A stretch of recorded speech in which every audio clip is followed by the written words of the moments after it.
Hello and welcome to Crucible of Words for more dedicated Legacy action. Today we are playing the often forgotten blue-black deck in Legacy, and that is Ninjas. This is a deck that plays similarly in some respects to the other blue-black decks in the format, but tends to go a little bit bigger with card draw effects. This particular list I've been sent is kind of interesting because we're running Flare of Malice, which I haven't seen in these decks before.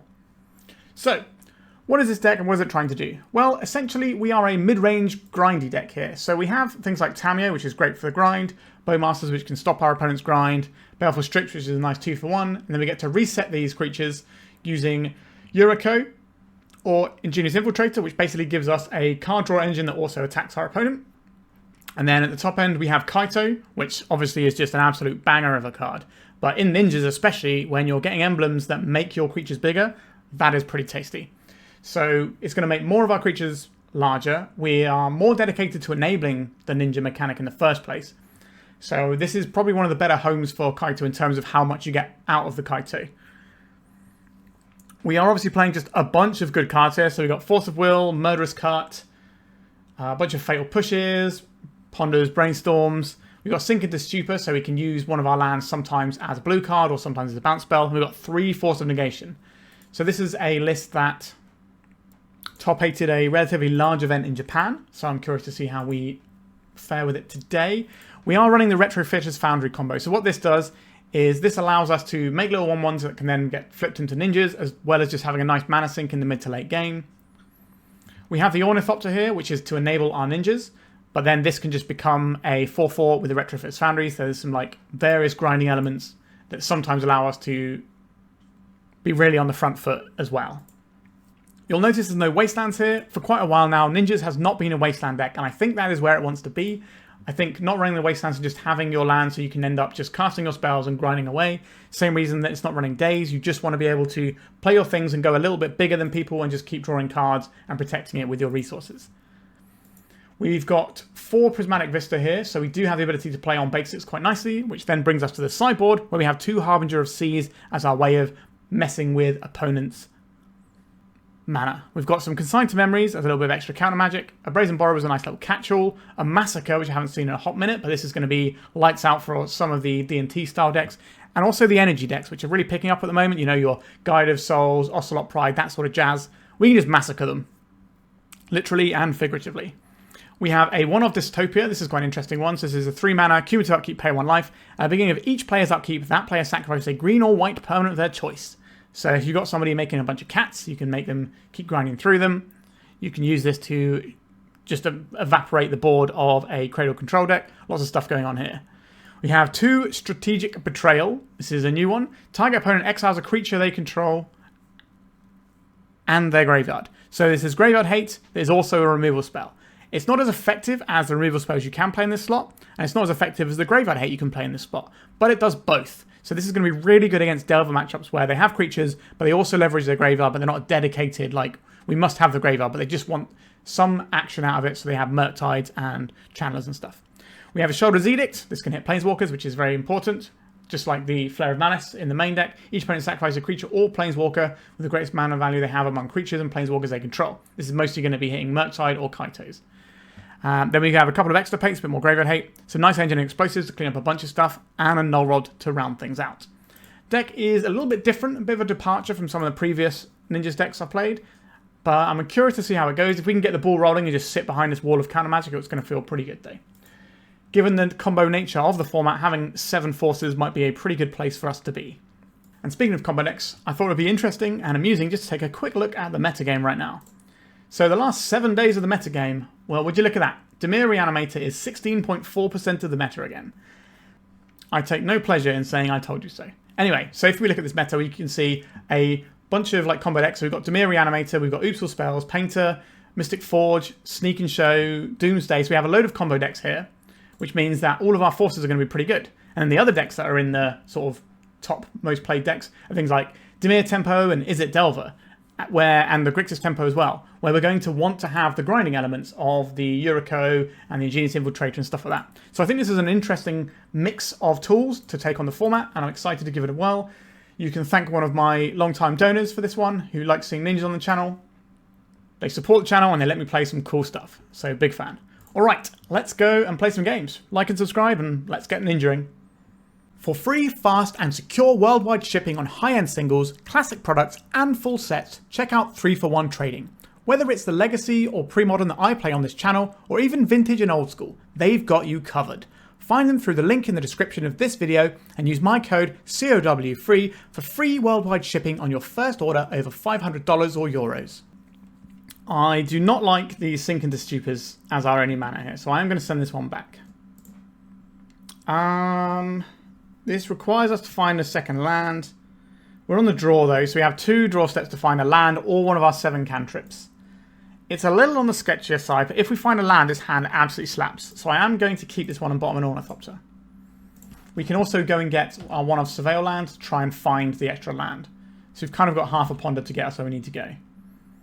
Baleful Strix can be awkward into an opposing Bowmaster. And we do at least have counter magic. I suspect we're going to see something like an end of turn Entomb here, which means that our Force of Negation is not going to be live to counter this. We're going to have to counter the reanimation spell that is on the follow-up. Because playing a non-basic like this... Oh no, we're just doing a Brainstorm. Okay. I take it back. I don't necessarily know what our opponent is up to. So this could be the start from a Storm deck or a Doomsday deck. It could just be a blue-black Temper deck that wants to use its mana efficiently on 2. This is the play pattern you'd see more when there was things like Psychic Frog that you really wanted to get down on turn 2. But we'll see what they're up to. They might just have Entomb Reanimate as options as well. Okay, nothing on their turn. So I am expecting an Orcish Bowmasters here. I'm going to get this Undercity Sewers and try and surveil my way towards another land. That is not another land, but it is a 1-drop. I think we put it into the graveyard. We just need to hit a land here. A Force of Negation. We did not hit a land. Let's attack with the Ornithopter and see if they do anything about it. It's unlikely when we only have 1 mana. I will play out this other Ornithopter because if they do kill one of our Ornithopters or they play a flying blocker, we can at least attack 2 things and make sure that we get one unblocked. Right, Cycle of Alorian revealed. So this could be something like Bug Beans, where they were trying to establish a Beanstalk on turn 2, which is the reason for the Brainstorm on turn 1. Also playing around our potential Bowmasters that we might have coming up soon, just getting their value as they go. They left the card on top. So we have double Force of Negation, so we can fight over a Beanstalk pretty hard, which is the thing I think we have to do here. 3 mana, Uro. We don't get to fight over that one. We don't have an immediate answer to this Uro for next turn either. Opponent's got some interesting artwork. Ones of this is that Magic Foundations, I think, this Verdant Catacombs. Not familiar with this one. Okay, we finally found the land. Let's crack this. I will go and get a non-basic here. We're already in non-basics. We don't want to be wasted off of a colour. I'm going to attack with my Ornithopters and put in an Ingenious Infiltrator. This is an uncounterable thing. You can counter it with things like Stifle because it's an activated ability from our hand. Now imagine if we'd have hit the land last turn and we'd already be getting ready to draw our second card from this Infiltrator. So this could be a Fatal Push here. It is indeed. That is kind of expected and unfortunate for us. I will play out the Ornithopter again. Gives us, like I said last time, more options to attack into a potential flyer and still get a creature off. Are we going to see the Uro now? We are indeed. Force of Negation not being Force of Will here. A little bit on the awkward side. But if we find our Murderous Cut, we can fire it off on our opponent's turn and then protect it with a Force of Negation to make sure we get rid of this. But we are falling behind somewhat. We do have access to a Bowmaster. We play that on our opponent's turn. I think it is worth casting this Brainstorm because if we find a land, then we're getting to double spell here. If we don't find a land, that's obviously not great for us. Each opponent sacrifices a creature, doesn't exile it, so that doesn't help the most. And we have to sacrifice a non-token black creature, which isn't something I particularly want to do right now. So I think we will put this on top and then the Strix. Struggling a bit for land here. We'll attack with both Ornithopters. And we're going to Murderous Cut in our opponent's turn because then we can protect it with a Force of Will to make sure that we nail this Uro before they go to attacks. So Daze is a card that these Bug Beans decks can play, which can blow us out a little bit. A Scythe Cat Cub. Okay, that can get pretty big. But maybe they'll play a land, put some counters on the Uro. And then we get to kind of invalidates some of the Scythe Cat's ability. A Brainstorm. I don't think that's what we're fighting over. This Force of Negation wants to make sure that the Uro doesn't connect with us. Or even turn sideways, in fact, because we just don't want them getting another card here. Our opponent is ahead, but we do have some useful catch-up tools in these Bowmasters. And they probably don't get to run... Well, maybe they've got more creatures here, so maybe they're a little bit more creature-heavy than your regular Bug Beans deck. Maybe they're just like a Bug Zenith deck. There's some options there. Right, so let's kill this guy. Let's get rid of the Uro. If they fight with the Force, we fight with the Force. But if they fight with the Force, they have more cards, so it's going to be in their graveyards, so it's going to be quicker for them to get the Uro back. A Daze. Well, that's kind of the worst one to see there. I think we're in on this. If they counter this, at least our Bowmasters gets to there and it can kind of check the Uro a little bit. That feels horrible having to 2-for-1 ourselves. I was hoping they would use a Force, so we'd at least get a 2-for-2 exchange. They can play a land and buff the cat. We're getting Thoughtseize. We're going to lose one of our Bow Boys. That's okay, we've got a spare. Hedge Maze. So we know they've got a different land. I can't remember what land they bounced. I think it was another... I think it was an Underground Sea they bounced. Okay, so this guy is pretty good into what our opponent is currently showing us. I will smash in the Baleful Strix. Now they have a Trampler, I'm more inclined to keep these back. Alright, so we have a way of getting rid of a creature again. It costs us our Baleful Strix, but Baleful Strix has already drawn us a card. Alright. But we can just trade the Strix into this anyway, because this has Death Touch. But if they go to, like, remove our Baleful Strix, then we can Flare of Malice in response. Alright. Can I Flare of Malice away your Scythe Cat Cub? So, because Witherbloom command has 2 targets, this doesn't fizzle the spell. They still get to do this. Alright, getting that Wasteland back is pretty annoying. A Barrow Goyf. Yep, that's large. The remove graveyards and a creature spell looks pretty good against Barrow Goyfs and Uros, though. Sink into Stupor. Do I need to play this one out? We've already seen Dazes. Being able to bounce here is kind of important if we get another land. But we know our opponent's got a Wasteland. I think we just play this, and I will take the life so we can play around a Daze. And when we can. Bowmasters, chump block. They know we have a Bowmaster, so I'm not selling anything by attacking with these Ornithopters. There's definitely different schools of thoughts of when to attack with Ornithopter if it's not going to be doing anything. Because sometimes you want to attack to sort of sell the idea that you've got something. But sometimes if you just take a turn off for not doing it and then start doing it again, it really messes with your opponent's brain. Alright, so if our opponent wants to fight over this Bowmaster, they have to do it in their turn. Now, they could have a Force of Will hardcast here and still Wasteland us. Let's ping our opponent for 1. I think the Ornithopter can go under the bus here. We don't want our opponent drawing additional cards. This game is very winnable for us if we draw something like a Kaito now. But if they Wasteland off of 3 mana, then that's going to become a difficult prospect. We've got answers for Barrow Goyf, things like Fatal Push. Right, our opponent has a Fatal Push of their own. They've certainly got some interesting art treatments I haven't seen on a bunch of cards here. A Tamiyo. Yep, that's pretty good. So they're doing kind of similar stuff to us, except instead of playing like a ninja, they're playing Barrow Goyfs. It's kind of the jam, and instead of like the other ninja, they're playing the Uro. There goes the Wasteland. No cards left in our opponent's hand, so we do get to resolve whatever we draw off the top, but we have to draw something good. If we attack with this, they're going to block with the Tamiyo. There's no way they don't block here.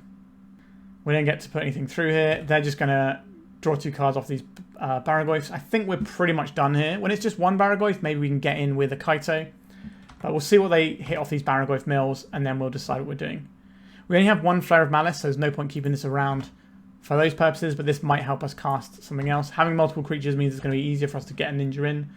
I think we just let them hit us for 10 and see what they mill. This is mainly just an exercise in information at this point. Force of Will, Fatal Push, yeah, just the stuff we expect to see in our opponent's deck. They got back a Tamiyo, that's not really very good for them right now because they already have a bunch of stuff, and then this one didn't hit anything either. No Beanstalk yet, so maybe they're not a Beanstalk deck. I kind of like this low to the ground like Scythecat Cub plan instead. So they're a little bit more aggressive than the Beanstalk decks. And they sort of run like a slightly bigger blue-black tempo. So now they're going to play the Uro. I think we can just call it a day and go to the sideboard. I think we've got some good sideboarding options. Right. So we don't really want to be 2-for-1ing ourselves if we can help it. So we'll move these to one side for now.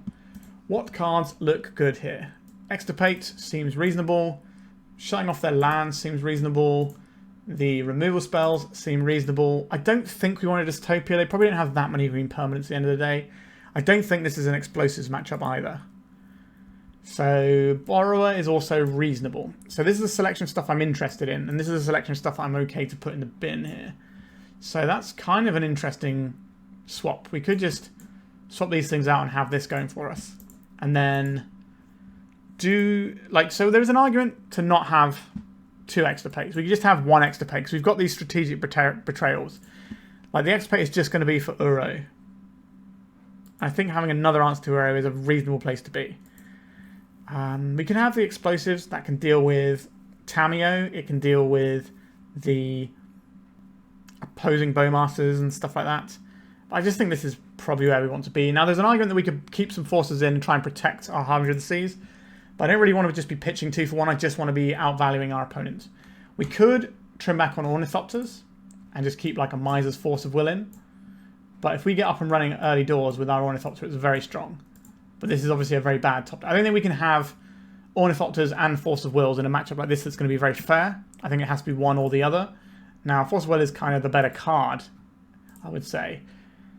But Ornithopter enables us to have the better draws. I think we're going to lean into that. I think our opponent probably has a lot of late game tools. Like we've already seen the Uro and the Barragoyf. Those are pretty good mid to late game tools. What does this hand do for us? Doesn't cast our spells, really. That's not a great one for us. So we're going to try and mulligan into a hand that casts spells.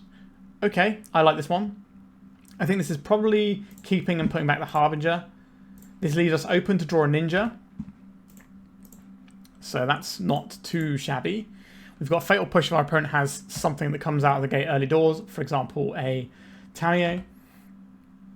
We have to choose if we want to play around a daze or play into the daze and then curve out. Okay, they didn't play a Tamiyo, so we didn't have to make that decision. I think we are going to get a Surveil land here. We're not playing towards Harbinger just yet. We will need a Swamp before we can play a Harbinger most of the time. I think for now we're just trying to maximize the quality of our draws based on what we have right now. A Flare of Malice. I don't think this is what we want right now. We've already got a removal spell. Our opponent's not going to be playing like the most amount of creatures. They're going to play like 1 or 2 little guys. Okay, that's not bad to have. Let's attack with the Ornithopter. Let's sell the dream here. I don't want to play the first Bowmasters because we want to use this to kill their Bowmasters, which they must have in their deck. It would shock me if they didn't. So we're going to try and curve out with this. If they daze this, they're at least going to be back on mana. Alright, we're just in with the Baleful Strix. Getting this down before a Bowmasters can just come down in response and pick it up for free is very nice. We also now have an even better thing to bounce because then we can reset this and get more cards off of it. A Brainstorm. Sure, if we'd have played the Bowmasters, we might have been able to snag this. But if we play the Bowmasters, they might not play the Brainstorm. They might just play their own land and Bowmasters are Bowmaster, and then we don't get anywhere. I kind of want them to spend resources on the stuff we have in play. Alright, just another Hedge Maze. I like our opponent's deck, though. There is an Uro. We can extirpate this in our opponent's draw step. Okay, I think this is attack with the Baleful Strix. I will deploy the Tamiyo around a daze, and then we have extirpate in their upkeep. Sorry, not in their upkeep, in their draw step. So we'll set a draw here. This way we can pick up any that materialize later. So this is split second. Our opponent gets to do nothing. They can only put mana abilities on the stack. If a mana ability causes a triggered ability, then they can put that triggered ability on. Alright, we got one from their hand here. Okay, so got one from the hand, one from the library. What happened to the one that's... Okay, it's automatically done it. So Surgical Extraction doesn't automatically do it, but this one does, right? Choose type card engraved other than a basic land, such as owner's graven hand for all cards with the same name as that card. Exile them. Okay. So... we took out their big plan of Uro here. They've got a deed, they can slam that down, that's pretty solid. They've got a Veil of Summer, which is good to know about. There is the deed. Okay. So this turn is probably going to be attacking with a Tamiyo, getting some value off of the clue. I think that's probably where I want to be here. I'm going to crack this clue now. Actually, do we crack this clue now? If we crack the clue now, we can get a land, but we might get in a situation where casting a Bowmaster is the thing we actually want to do. I don't think that's the case. I think we're just going to crack the clue. We don't want our opponent to draw a Bowmaster, and then that gets a bit messy. Okay, they played a second Wasteland. That fills me with what I would describe as dread. So we're going to lose a bunch of things here, and then we're going to lose all of our lands. And then we're going to draw a land, brainstorm our way into victory. I hope. I can't even be mad getting killed by Pernicious Deed here. I do like Pernicious Deed a lot as a card. Like, if we're in a world where Pernicious Deed is a playable Magic the Gathering card in Legacy, then I think that's a good place to be. Although I do prefer the classic border. Of course I do.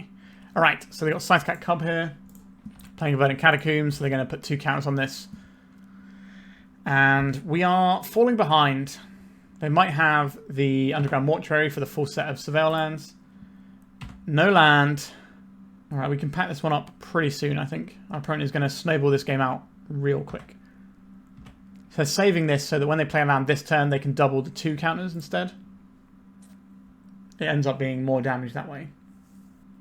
So they're going to Witherbloom Command, probably get back the Wasteland, just to make sure they cut us off our next land. I'm probably going to take one more draw step and call it a day here. Our opponent has done enough. But I really like their list. I think this looks better than playing Bug Beans to me. I think Bug Beans has some issues. Whereas this is just like a clean little bug controller that doesn't necessarily need Beanstalk to turn on like other cards in its hand and stuff like that. It just has a bunch of good engine cards that just solo good cards. You know, Baragoyf, Uro, Sightcat Cub. They're all just doing stuff on their own that is, you know, pretty strong. Alright, so they already have another Wasteland. So they're going to crack us in for 4 here. They might crack this and make it an additional 2 damage. They did not. Sink into Stupor. That's going to get Wastelanded. I don't want to play this game anymore. I don't think it's the most enjoyable content for you lovely people. Let's go to round 2 and see if we can have a bit better time with our mana. For the best Eternal experience this summer, check out Eternal Mania in Hasselt, Belgium from August 8th to 10th. Aside from hosting the European Legacy Masters, they have a whole host of other tournaments from team trios to old school and pre-modern. I will be there playing Legacy and hanging out as a special guest. This will also be the first event that I'll be giving out my own special Marit Lage tokens, so why not come down to enjoy an awesome weekend run by one of the best TOs in Europe. Okay, we have some spells we can cast. We have the lands to cast them. I will keep this. The Underground Sea plus Prismatic Vista is a bit of an awkward combo because whatever we get, our opponent can wasteland us off of a colour. But, you know, these things happen. So I think the correct play here is to lead off on the Prismatic Vista so that we can't be wastelanded in the first turn cycle. That way if we draw a Ninja, we can play this, crack this, and then Ninja in. We've got a Scalding Tarn being and a Volcanic Island. We're going to see a Dragon's Rage Channeler. Just a Lightning Bolt on our Ornithopter. You absolutely love to see that. And that is not where your opponent really wants to be pointing their Lightning Bolts. And a Bauble, this means that they don't have a Steel Cutter in their hand. Otherwise, you would keep that in hand. So we have a little bit of information about what our opponent's working with. A Force of Will. Okay. I think I like Brainstorm here more than the Bowmasters, but we can do that on our opponent's turn. The only thing that we are missing by doing this is if we find a Tamiyo. So we could Brainstorm, try and hit a Tamiyo, and deploy that. I think I will go for that. So these Force of Wills kind of wash each other's face. Okay, we have a 3-drop that we can play behind a Force of Will next turn. I think that means we're just hiding a Brainstorm on top. And that can kind of recover us from where we need to be. And we just keep some removal spells in, because our opponent is clearly a deck that's going to be having creatures here. Lightning Bolt, Mishra's Bauble, Volcanic Island. I'd be very surprised if this wasn't some sort of blue-red Delver variant. A Wasteland. Okay, I'm glad we have a land on top of our library. A Delver of Secrets, that is fine. A Mishra's Bauble. They can use this to get 2 looks at flipping their Delver. So we can go and get an island and go and get a swamp here. And now we're protected from wastelands in the future. Do I fire in this Bowmaster? I think we do fire in the Bowmaster here. We could wait for them to crack the Bauble first. Right, a daze. How important is this Bowmaster to me? I do like it a lot here. I'm going to, because this is also our enabler for our Yuriko, so I am going to fight harder over this Bowmaster than I would normally do. We've got Force over there. Alright, ping down the Delver. So now we're going to get an extra ping off of our Bowmasters and our opponent's upkeep. Just a little bit of free damage. Grows our guy a little bit as well, allows us to apply more pressure. Hopefully we can attack and then we can Yuriko in. Yuriko does die to a lightning bolt, which is something we have to be aware of, but if our opponent wants to try and get ahead, they're going to have to be doing stuff like this. Okay, a Ponder. So our opponent's hand doesn't have any threats or removal. That's what this tells us. So we get to ping our opponent again. We crack in for 4, and then we also get the Yuriko trigger. We are in a pretty solid position, and I'm very glad we Force of Will that daze. It never feels good to do that, but sometimes it is right. Okay, would I rather have an Ingenious Infiltrator or a Yuriko here? I think I would rather have the Infiltrator here. I don't want our opponent to know what we're drawing. Okay, so we would have got an extra 1 damage through. But now we can just play the game where we attack our opponent. If they try and kill anything after blocks, then we just turn it into the Yuriko. And our opponent's in a pretty horrible position from here on. They should kill our things before we get to blocks. I don't need to put another creature in here. We're just miles ahead. We can just keep things that way. Do I want to ponder? We don't know if our opponent is like Grixis, so I don't want to ponder into a Bowmasters necessarily. We're just going to pass them and we have Bowmasters around a daze that we can fire in. Our opponent obviously knows we have the Bowmasters. And then this will be the tell if they have another colour. They do have another colour, but it's probably for the Questing Druid. Yeah, there we go. Seek the Beast. That's okay. So these aren't card draws. Okay, they have a Wasteland and a Brainstorm. That Brainstorm is pretty spooky for our opponent to do anything with. Is it more important to get another blue source or another black source? It's kind of a difficult decision, given our hand. Because we have a 1 mana spell of each colour, which usually means, you know, we can cast one of these plus one of the other one, depending on what we fetch. I think if we get an island, we can cast Baleful Strix and Ponder, or we can cast Bowmasters and Ponder. But if we want to cast Baleful Strix and Fatal Push, we need the Swamp. I don't know. We'll see what our opponent does with their turn, and then we'll work it out. They know we have a Bowmaster here, which we'll obviously fire off. Right, so they're playing this Questing Druid. So I'm going to crack this. I'm going to go and get the black source here, so that we can Fatal Push in his turn cycle as well. I would like to play this Bowmasters. They know we have this Bowmaster. So there is a Force of Will on this. Do I need to Fatal Push right now? My opponent's got 2 cards in hand. If I get blown out by a daze, how bad is this? Pretty bad. Okay, I think we just allow this one and we play around the daze. Our opponent's life total is not great right now. A ball. Okay, so in our upkeep, we will Fatal Push this, so they have fewer cards in hand. Alright, that's just gone. They draw a card.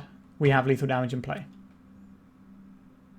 Alright, we got game 1. This is a matchup that should be relatively good for us because we're just going to be killing all of their things all the time. So, some removal spells. Some more removal spells. Borrower is okay for pinging back a Murktide. It did not look like they were on Corey Steelcutter here. So we can get rid of these. We can probably just keep 1 Force of Will. I think that's a reasonable Miser's card to have. And we're just going to ball in like this.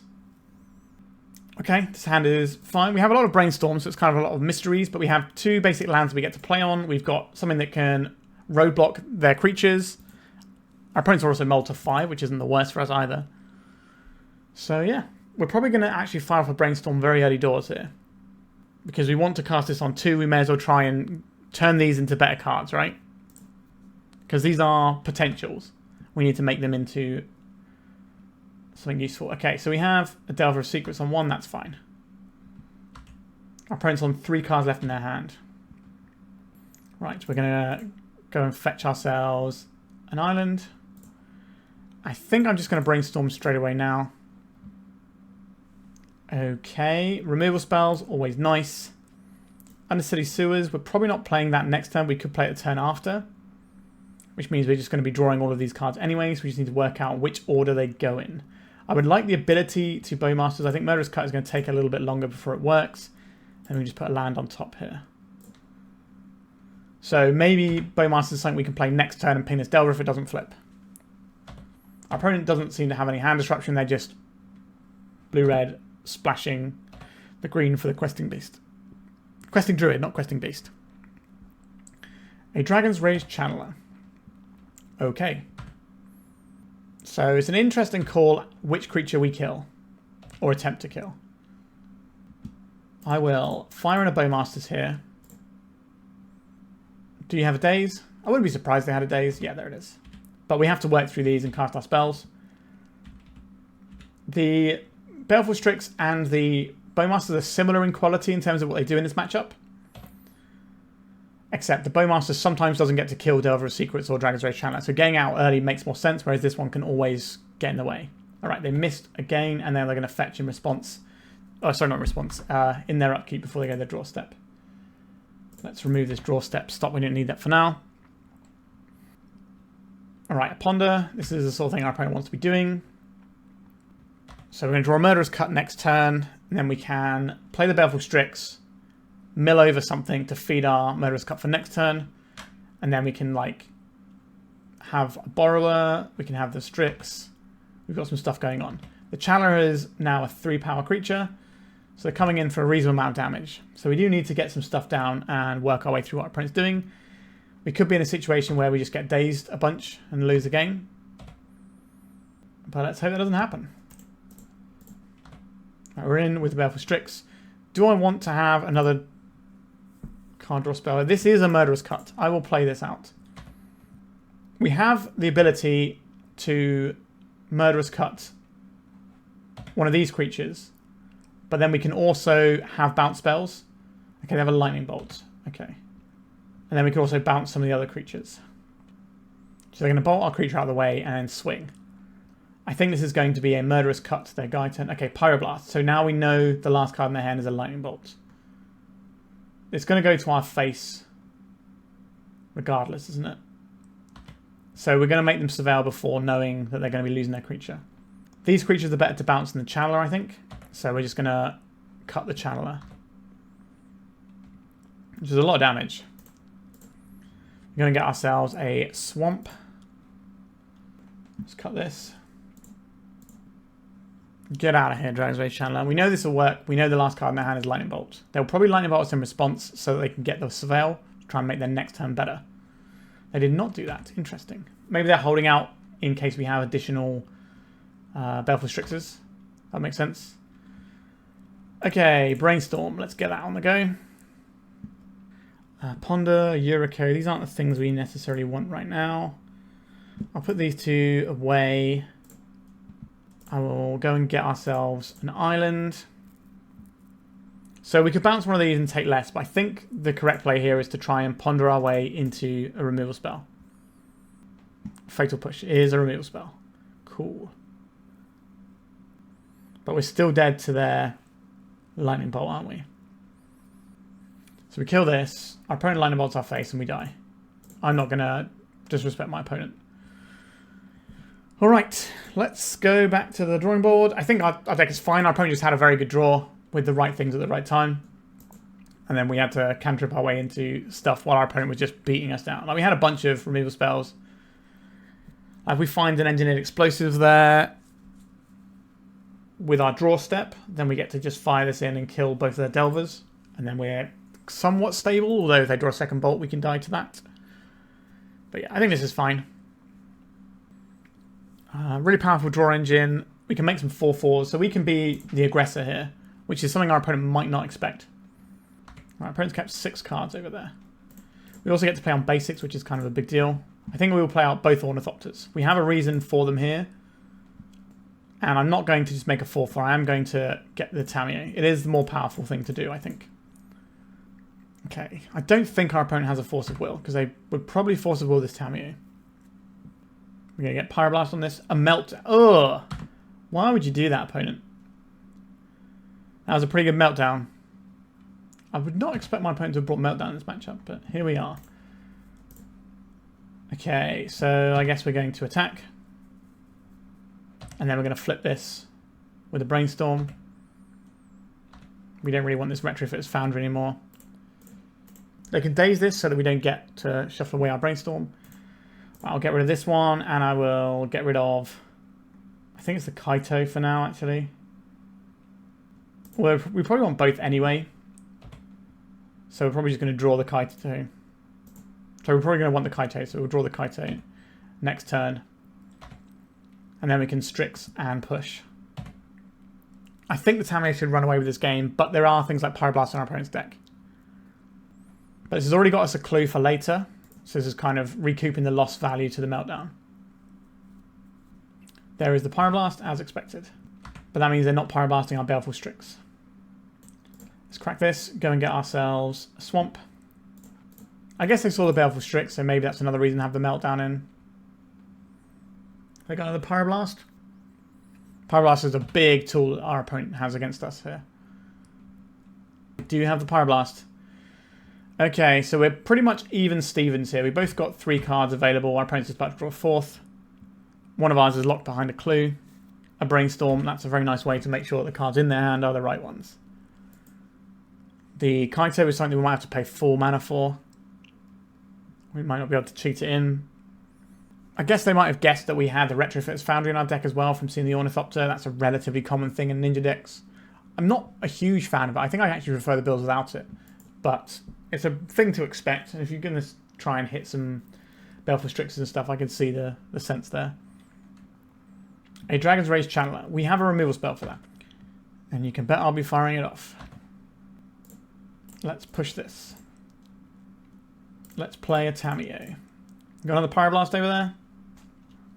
So we can get another card out of this and then turn it into a Kaito. I think we can just turn the corner on this game.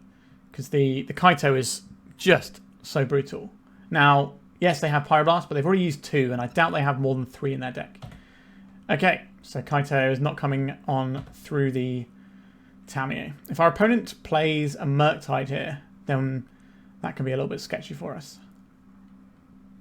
There is a Murktide. So we probably have to Kaito and tap this down. We can take 1 hit from this. Engine Explosives isn't the one. Do I want to take 1 hit from this? I do. We can't play the Kaito, we didn't draw the land. So I think we play... I think we leave up the island so that we can cast a cantrip. Okay, we found the land here. I don't want to play it. Although, if we play this, we open up ourselves to Wasteland. However, if we play this, we also open ourselves up to a land to play around a Daze. Our opponent's got 1 card in hand. Do we try and play around a Daze, but lose to Wasteland? They should have less Dazes in. I think we're just going to hold this to play around the Wasteland. If we get dazed, we get dazed. Please play a Wasteland and make me feel really smart, opponent. That's all I ask. Just make me feel smart. You can beat me. Just make me feel smart. Okay, so we're going to take 8 here. That's going to put us to 10. We need to resolve a Kaito. A Brainstorm. That's obviously a very good Magic the Gathering card. It's interesting they didn't do this first. They might have been able to crank in for a bit more damage with the Murktide. Okay. A Bauble. So they've got creature, instant, land, artifact. So this is going to be a 3/3. So if we Kaito and tap down the Murktide, this gets to kill all the Kaito. Then we get to kill the thing. Then we have to find another answer to this Murktide. Okay, we found another answer to the Murktide. Can I Kaito, please? Is the last card in your hand a Pyroblast or a Daze? If it is, you got it. It's a Pyroblast. GG's, opponent.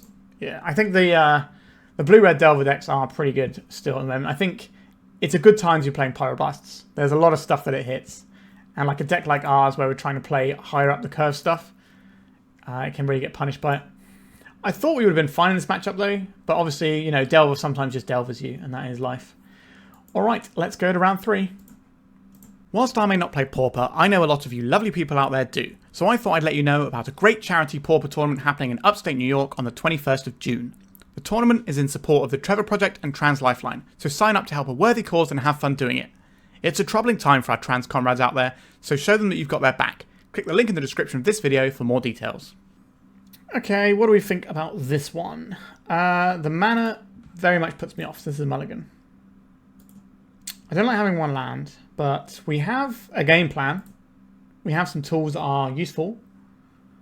I think I would keep this one. We probably have to just go and get a basic here. I think the Kaito is a little bit a ways off here. So I think we get the island so that we can do the Brainstorm. I think we play the Retrofitter Foundry and then we play the Ornithopter.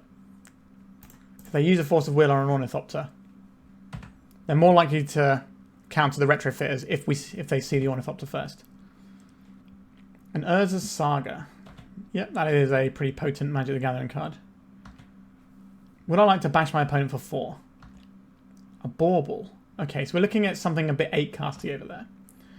Hopefully they've got like one big payoff that we can hit, and then we just have to get through this Urza's Saga. Thoughtcast. Okay, that's not what we're hitting here. I don't really want to get rid of my Brainstorm if I can help it. Alright, targeting us with the Bauble. I think we are on make a 4/4 try and bash mode. Another Bauble. Okay. So this is the Thopter, so we can sacrifice the Foundry. Get ourselves a good beat stick. 4/4 on turn 1 is good. It did cost us 2 cards, but this can get us more cards. Please draw a land. Not a land, a Ponder though. I will certainly take a Ponder. This is in any order in shuffle. We need to find a land. Did not find a land. Okay, so our opponent's going to know that we're kind of cooked over here. This is not the first time we've had mana problems this league. Like, yes, we are keeping like 1-lander cantrips on 6 cards, but 1-lander cantrips into finding another cantrip is certainly a hand that I keep quite often. And it usually pans out. Legacy being what it is with efficient spells and all. Right, so we have a Saga cranking its way up here. They're going to drop a land. They can use the Moxo pool to create a token, and then they're going to end up with some pretty big boys that can beat our construct. So the first one will be a 4/4, and then it'll become a 6/6.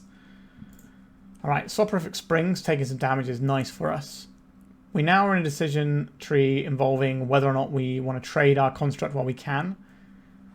I think I would trade my construct for theirs if we get given the opportunity. Am I looking at... Yeah, I think we are just looking at trying to trade this off. And then we can start the whole chain again.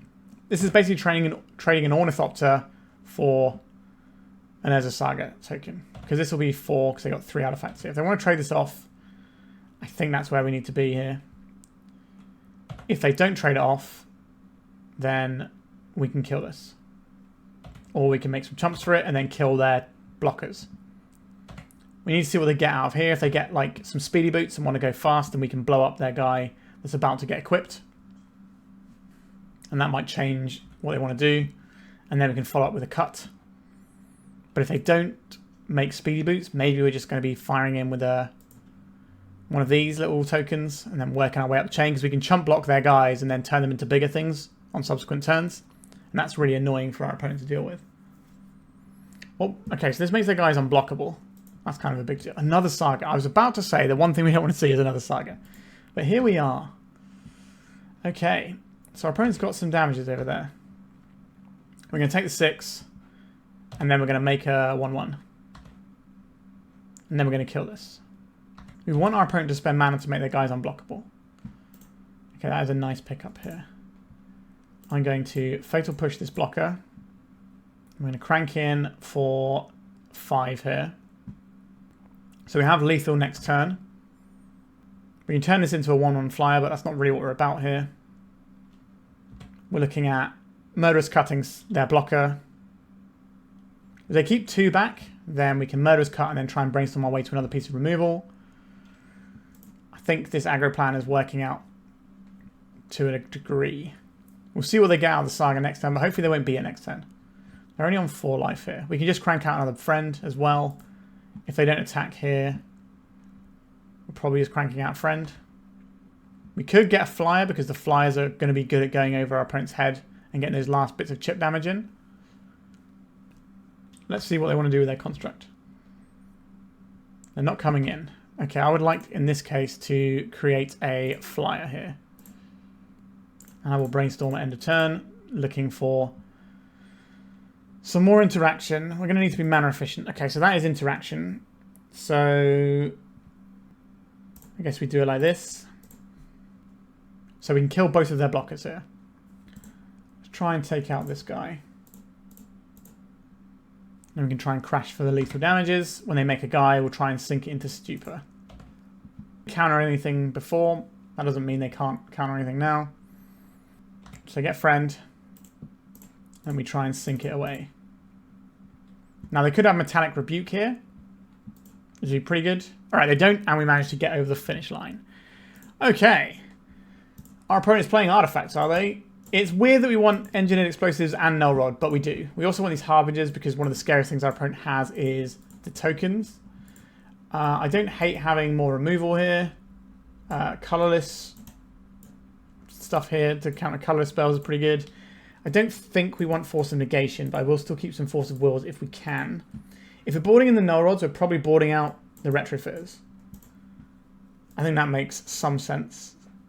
Like, we're boarding in Engineered Explosives and Null Rods, so there's a lot of chance our Retrofitters just doesn't do anything. So even though it helped us out there, we don't want them. This is fine. It can kill a Kappa Cannoneer. That's kind of a big deal. Do I like these removal spells as well? Kind of. Are we looking at just coming off of forces and just trying to smash our opponent around a bit? Possibly. Tamiyo doesn't feel great with a Null Rod either. But Tamiyo enables a bunch of stuff in our deck. Maybe we'll trim one of the Ornithopters and then maybe it's the forces go here. Like, we're not going to win by trading cards with our opponent, are we? But how useful are these removal spells? If they're doing 8-casty things, we do want to be able to hit them. And Exile their Graveyard is really good when they're playing Emery. So I do like the Strategic Betrayal, probably more than the Sheoldred. But the Sheoldred can take out some of their stuff. Is this a wild way to approach this one?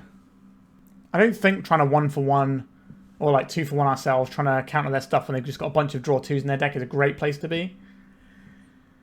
Okay. Island Ponder Keep, I believe, is pretty good here still. Orcish Bowmasters is one of the reasons why 8-cast kind of dropped off. So having a hand that we can ponder into a second land to get our Bowmasters going is pretty good. We've got a draw step.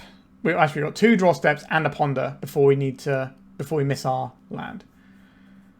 What are you going to cast off of this Seat of the Synod? Is it a 1-mana artifact into a Mox Opal into an Emery? No. Okay, it's just the key. That's fine. This might also tell us that they're running the One Ring, which makes sense. It is one of the best cards going out there. So let's get ourselves an island. Let's get ourselves a ponder. I like these cards, but we do need another land. So we do have to go any order and shuffle. We found the land. Rewarded. So next turn we get the Bowmasters down, possibly in response to a draw effect. And maybe we can use it to kill something like an Emery as well. Our opponent normally takes 1 or 2 setup turns before they start spewing a load of stuff. So hopefully... Okay, we're going a little bit bigger than some of the other like 8-cast decks. So maybe they're more towards like Painter or something. It's hard to say.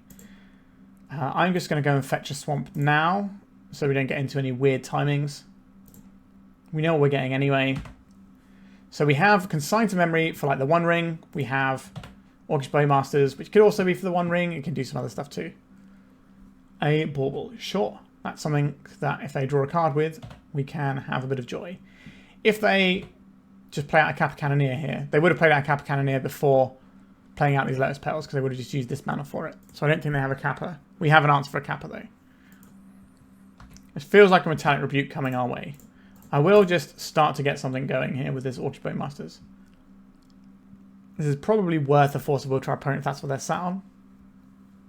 They can use a Manifold Key to untap this Monolith anyway, so it's not a massive investment. It feels like a hard cast Force. If this was a Metallic Rebuke, they would tap things very differently, I would imagine. Right, so just untapping their Monolith here, and then they're going to use this mana for the Metallic Rebuke. That makes a lot more sense. Here it comes. No? Alright, something even bigger. Is this just going to be a Kozilek's Command in response when our counter is down off the Consign? Maybe I have our opponent's deck pegged a little wrong, and they're more like some sort of paradoxical outcome deck, which means we do want our counter magic. Yeah, so it is a PO deck. I see. So we do want our forces back in now. So we get to ping our opponent. They're going to have to go to clean up here, though, and then discard a bunch of those cards they drew. And then we get to untap and hold this Consign. We'd love to find a blue mana source on our turn so we can just get in with the Infiltrator. I would replace the Orc army, not the Bowmasters. We want the Bowmasters sat in play. I think I've misjudged what our opponent's deck was doing. There's quite a few of these blue shells. There's Painter, there's Classic 8 Cast, there's the PO decks, there's dual decks that can sometimes look similar as well. Can I draw a blue source? No. I don't think we can afford to go shields down on this Consign. So we're just going to crack in, sit back on our Consign that we can kick, or replicate, sorry. And if they don't do anything, we can Brainstorm in the end step to try and dig our way towards another land so we can put in an Infiltrator and get a Consigned memory held up. Or, you know, just find more counter magic. But we have sideboarded wrong here. I mistook our opponent's deck for something else. Alright, so they played out a bunch of the stuff that we already knew about. A Grim Monolith, that's fine. Now, the problem is the Consigned memory doesn't counter Paradoxical Outcome. But if a Paradoxical Outcome with a Bowmasters out, that's pretty good for us. Keys, this is just more mana into the Monolith. We just need to hit the payoff. 2 cards in hand. The One Ring. Cast of Replicate, please. I would like to replicate this once. This just means they can't Metallic Rebuke it. Now, yes, we have an Orcish Bowmasters, which you would think is something that would be there to deal with the One Ring so they don't get drawn many cards. The problem is they can just absolutely pop off with the One Ring in a single turn in their deck. They're not trying to leverage it over multiple turns. Okay, so now they have an Emery. This is something that we can happily remove. Our opponent is out of cards. They can crack this Bauble, but they wouldn't be able to really cast anything from it anyway. And they would get us a ping with our Bowmasters. Okay, so our play here is each opponent sacrifices a non-token creature of their choice. And then we have to fade 1 turn from our opponent. We get to crack in. Put our opponent to 12. We have to fade this 1 draw step, then I think we're okay. Well, to be fair, a lot of our hand doesn't actually do huge amounts. So maybe we need to fade more than 1 draw step. But our opponent obviously has a whole load of bangers in there. But some of their bangers, like Paradoxical Outcome, have a significant cost. Alright, they're just scooping up, and that is the end of the match. Very nice. Let's go to round number 4. Tamiyo is a game plan in and of itself. I think I will keep this one. I'm a little reluctant. Our opponent is playing a 80 card deck, so they're probably a Death and Taxes deck, I would guess. So like a Card Advantage engine and a removal spell is reasonable. They could be some sort of like Yorion, Beanstalky type jam. Flooded Strand doesn't tell us much. This could just be a white fetch. Ether Vial. Okay. That is a classic start. We get to play on basics here. So we're just going to go and get ourselves a friendly little island. We'll play the Tamiyo, and we will play the Ornithopter out because it makes our potential draws better if we draw one of our ninjas. Right, Ether Vial's cranking up a little bit. If they play a Mother of Runes, we can obviously fail push it before it gets to start tapping and invalidating our removal. We've got 3 Edicts in the board, which aren't the worst against stuff like Mother of Runes. So when it's gone wrong, you can catch it. Okay, a Caracas, that's obviously very irritating. So the Yuriko is also not a great draw for us. So that's almost certainly what we're about to draw. We did not draw the Yuriko. Okay. I am happy to force my opponent into playing this Caracas game. So this is just like a Rishdam port for us, basically. Except it cost us tapping 1 land instead of tapping 2. But our opponent can obviously take a turn off of doing Tamiyo stuff whenever they like. Now, if we get some other stuff we want to cast, then obviously the Tamiyo is going to take a backseat. This looks like a Bowmasters, maybe? Overlord of the Baelmerk. Yeah, that's terrifying. I think our opponent is going to absolutely have it away here. We have a Surveil land. We have lots of other lands, so I will go and get a Surveil land here. Just loses a counter. The Ether Vial on 2 is very suspiciously looking like a failure. Death and Taxes is actually doing alright in Legacy at the moment, but a lot of that is down to the fact of Yoshiwata, who basically is absolutely smashing people up with the deck. Most of the top 8s with that deck come from that one player. They are very impressive. I will play this out. I will make our opponent honest. So this could put in the White Orchid Phantom, so I don't want to attack with the Ornithopter. They let us get a token. That is very interesting. This means that they are trying to get their Felia going. How much of this Felia is important to them? I'll crack this and get a Swamp. We are going to 2-for-1 ourselves here. So they're going to use this Caracas on their Felia, and then I'm going to fail push it again. But this engine is going to beat us if we don't get rid of it. Like, we're not going to beat them drawing an extra card and being able to phase out all of our stuff whenever they want. Sorry, no, it's Blink, not phasing, but similar. So we're going to have a rough time if they get an engine set up, because we don't have an engine because they can easily interfere with Tamiyo. Now, they might be in a situation where they don't want to Caracas us because we have this island held up and we could just Brainstorm in response. So we'll see how our opponent wants to interact with that. I suspect they will still Caracas before we get the chance to get another clue, but I could be wrong. Right, there it goes. A Retrofitter's Foundry. That is acceptable.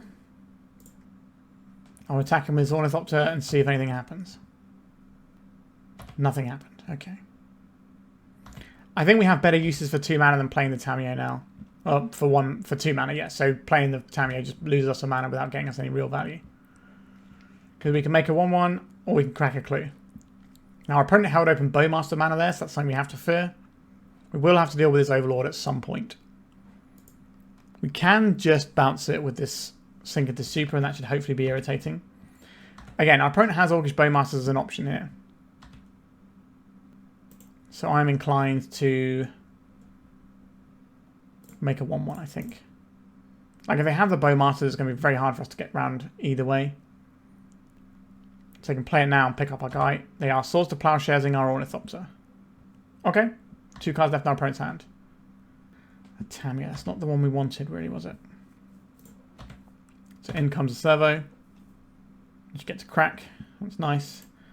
Pick out this Underground Sea. We have uses for 2 mana. Shadowy Backstreet. We're kind of in jail with this clue. We can't really crack it without exposing ourselves to a very high value Orcish Bowmaster. The annoying thing about bouncing this Overlord is that our opponent does get to just replay it again. And if we bounce it now, they can put it in off of the Ether File. That kind of sucks. If they put the Yorion into hand, I will bounce this Ether File in response to this. Because this is a activated ability, I believe, so we do get the option of interacting. Okay, they're just putting a Stoneforge in. Okay. Feels like our opponent is a million miles ahead right now. Right, we have 2 blanks in our hand. We're just kind of with little bits here. Pre-war Formalware, not a great one for us to try and interact with. I think we're in a situation we're going to have to pop this clue. We want to do that before we do any Retrofitter stuff, so if they try and ping this down, we can slip it into something else.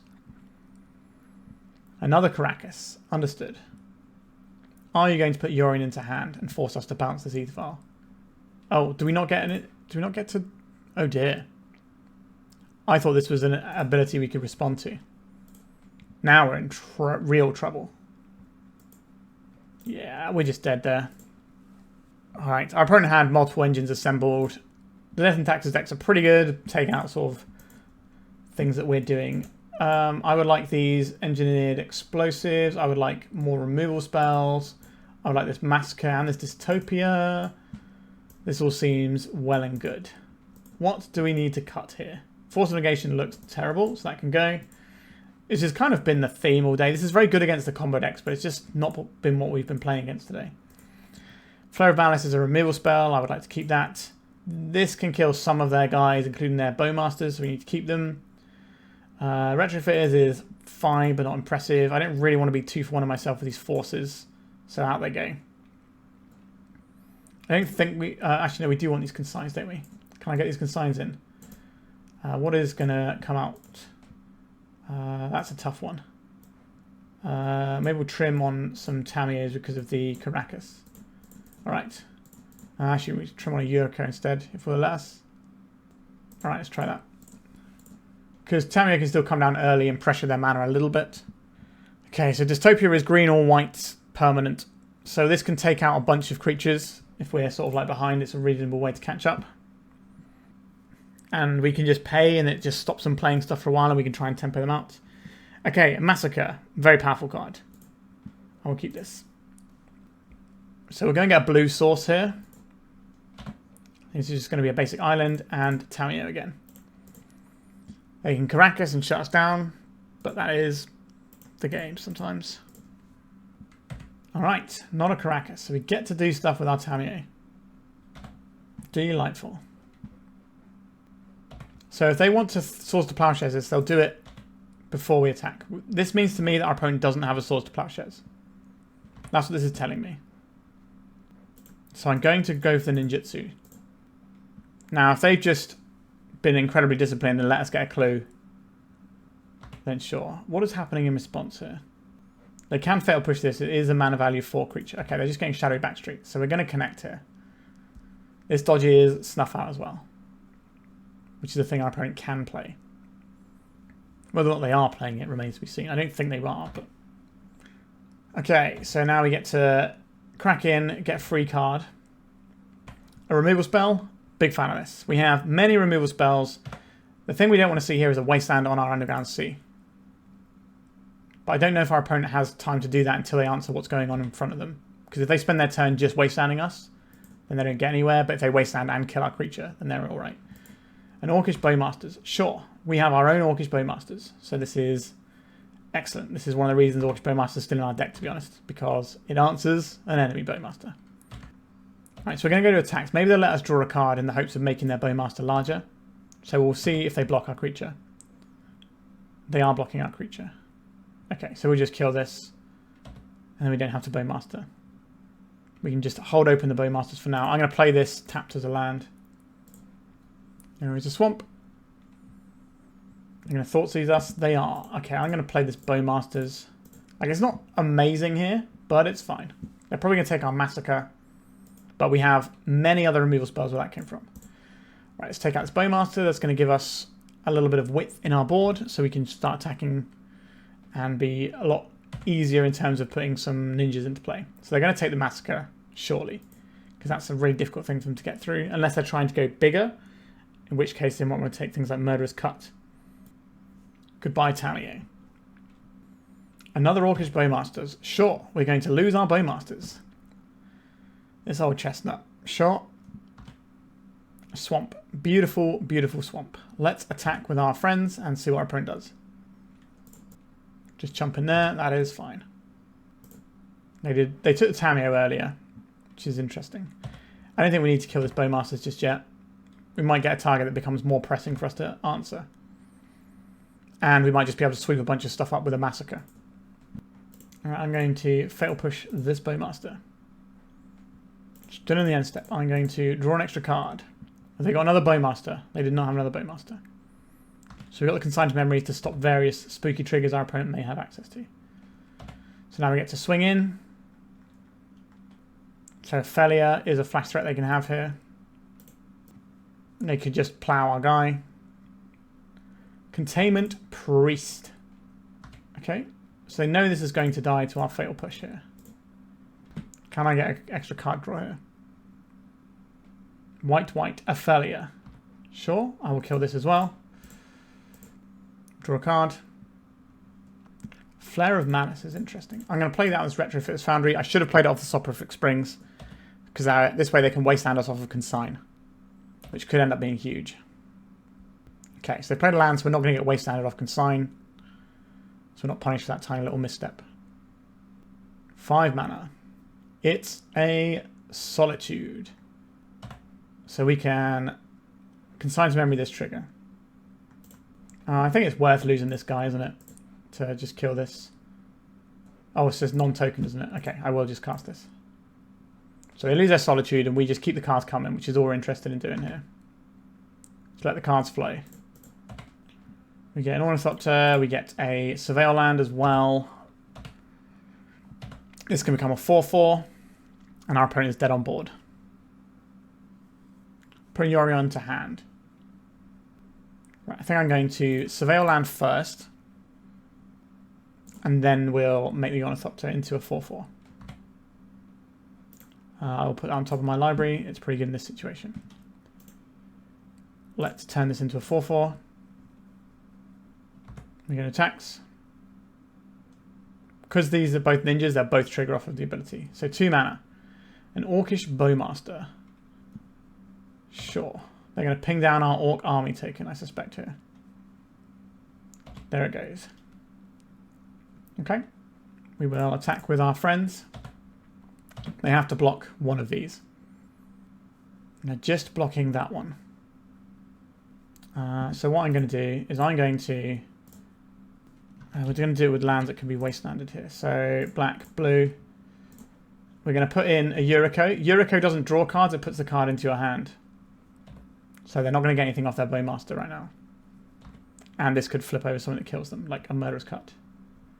An Ingenious Infiltrator. Okay. We're going to have 3 lethal attackers next turn. If they go wide with blockers, we can Massacre them away and just kill them with a 2/2. We can also Massacre and then attack and then put in the Infiltrators because they'll still have power because this is just the creatures in play at the time.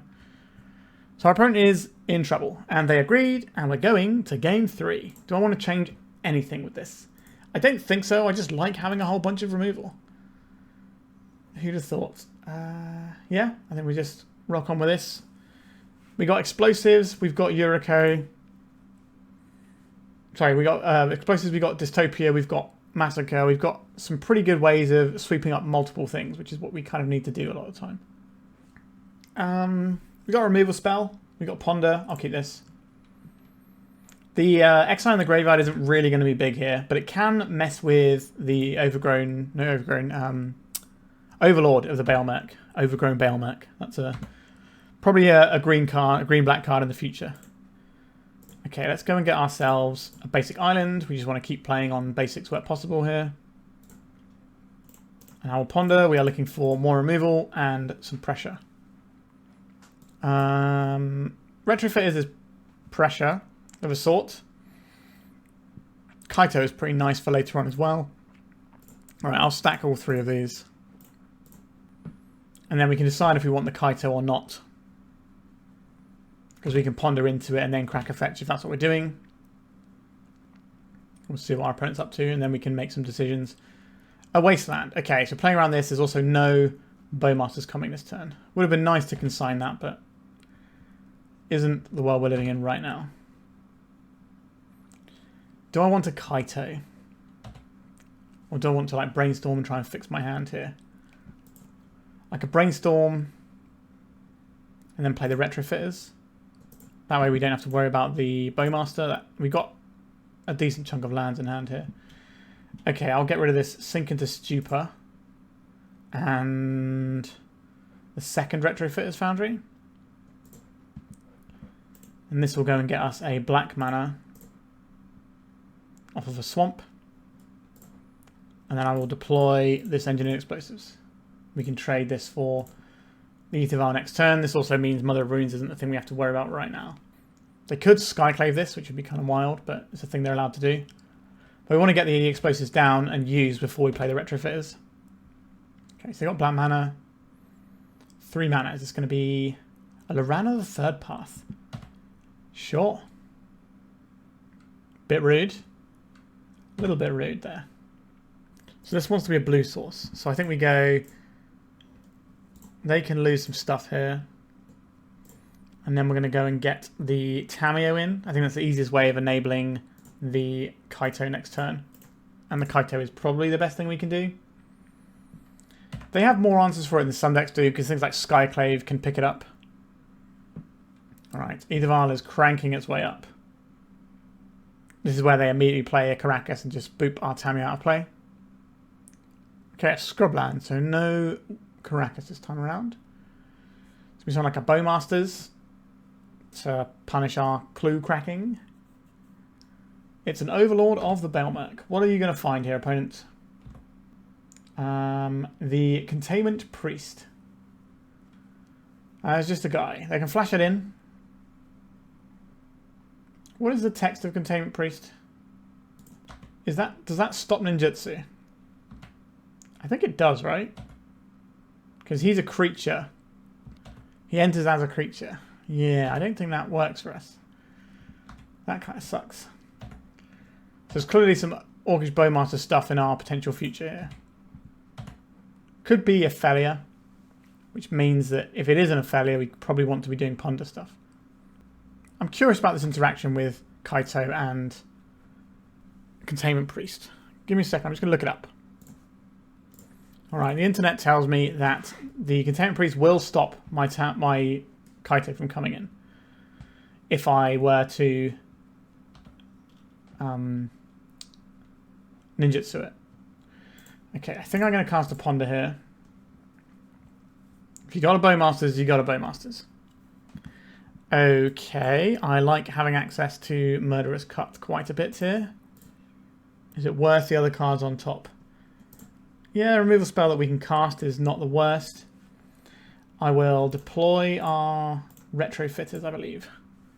We can flip the Tamiyo here, but that allows them to get failure going, which I don't want to happen.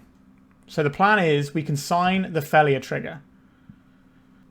Okay, it's just a Lion Sash. Okay, they can still flash in a failure here. This could be bait. But why would you not bait using this mana? Right, taking out our explosives, sure. I don't think we care about the Lion Sash that much. Sure, you eat away.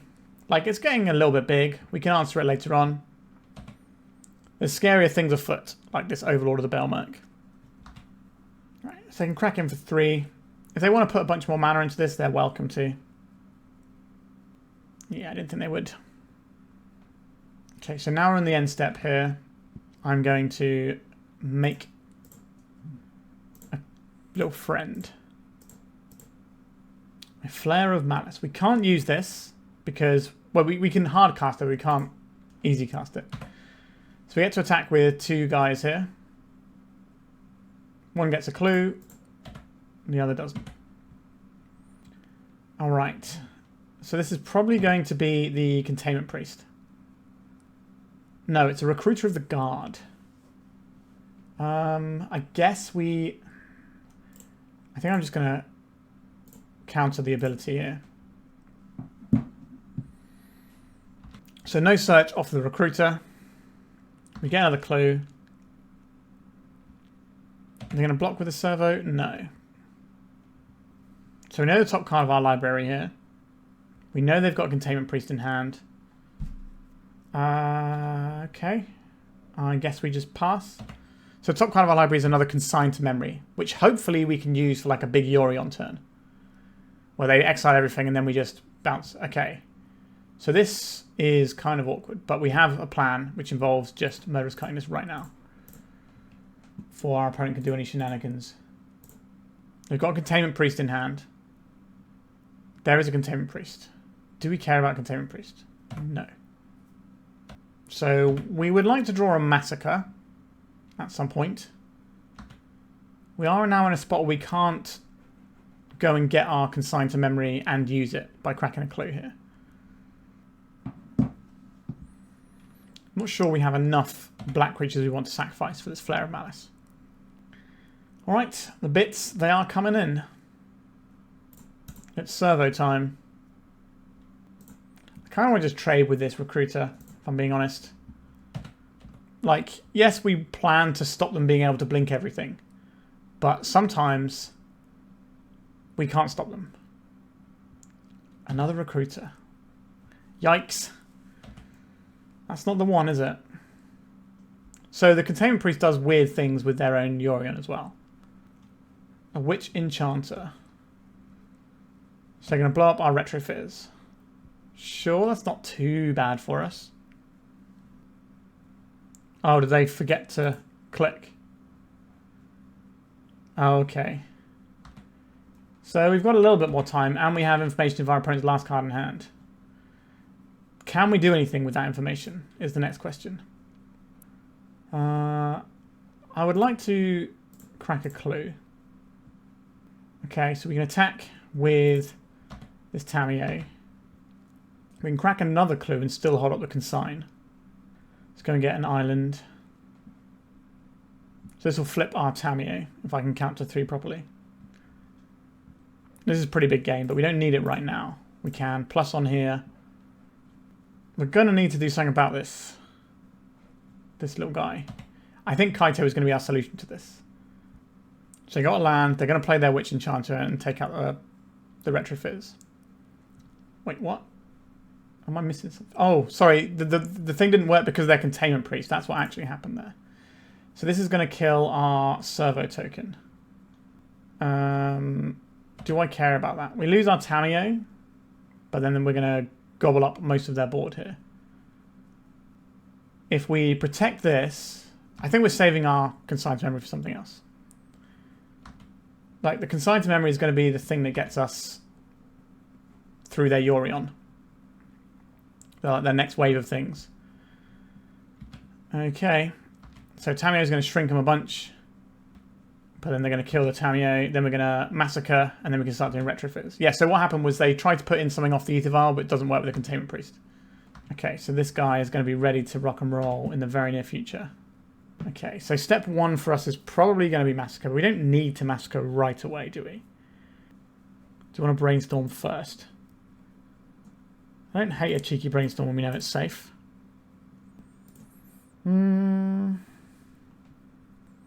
Okay, I like some of these options available to us.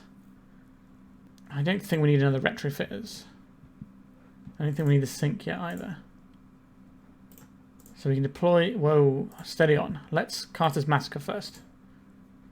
Sweep these all out, and then we'll play the Baleful Strix.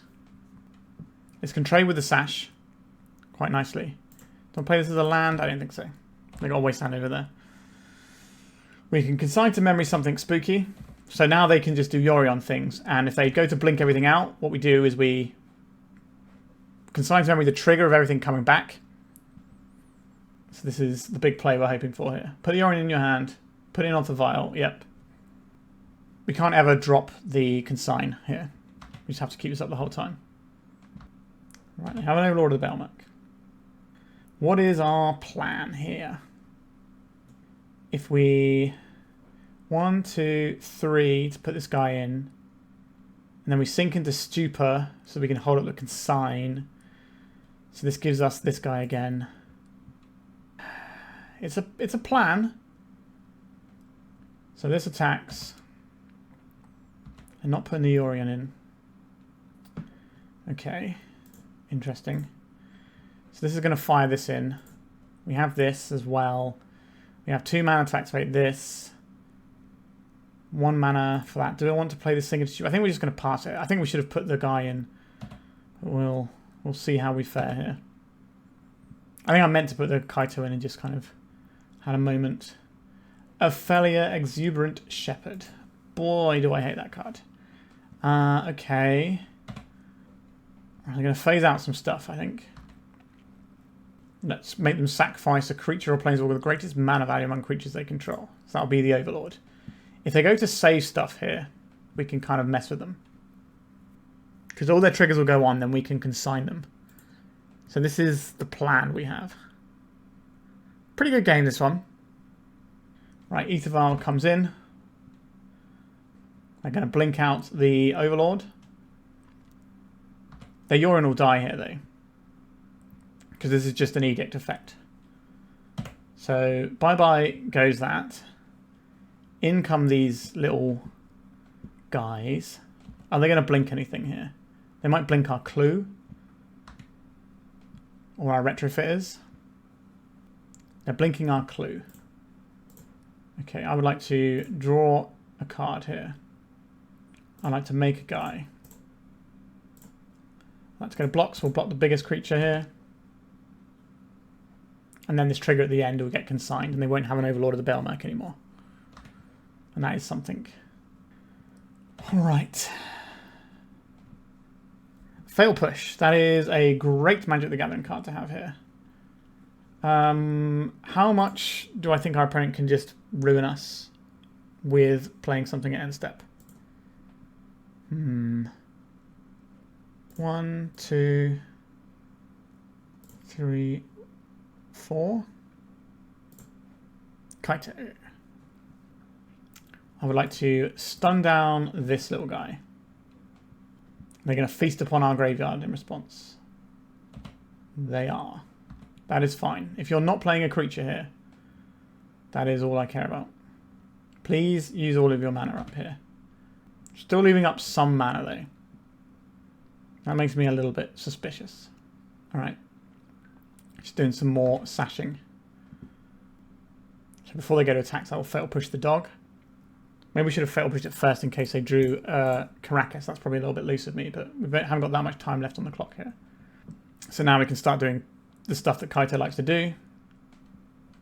We can bounce this and reset it if we wish. We don't really need to do that. All right, I would like to cast a Ponder, I think. Did you draw a Bowmasters? If they drew a Bowmasters, we brainstorm over the top. And maybe we find an answer. Strategic Betrayal is pretty good here. I will put them like this. Go to attacks. We will attack. I will Surveil here. We'll bin the Infiltrator, I think, and just keep the Vista. I enjoy having lands. Cast. Target our opponent. Sure. Exiling some stuff in response. Then they're going to lose the Sash here. And they're going to lose their graveyards, so future Bale Mercs aren't as good. What is our opponent's one card in hand? It could be something like a Swords to Plowshares. That would make sense. That's the thing they can't cast on this board, because this is never a creature they can target, because that's hexproof when it's a creature.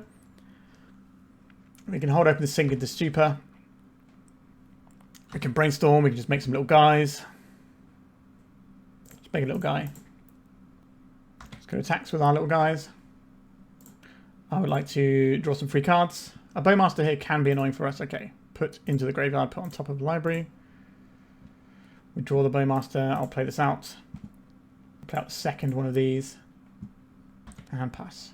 So we got 4, 5, 6, 7, 8, 9 damage. We got Bowmasters as well. So we have our opponent dead.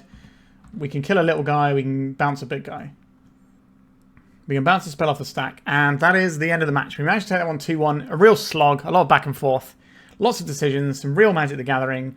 So we've got one round left. We are currently 2-2. So there's a positive on the line. And we've only played third deck. So it's about time we got paired into something where all of our forces look good.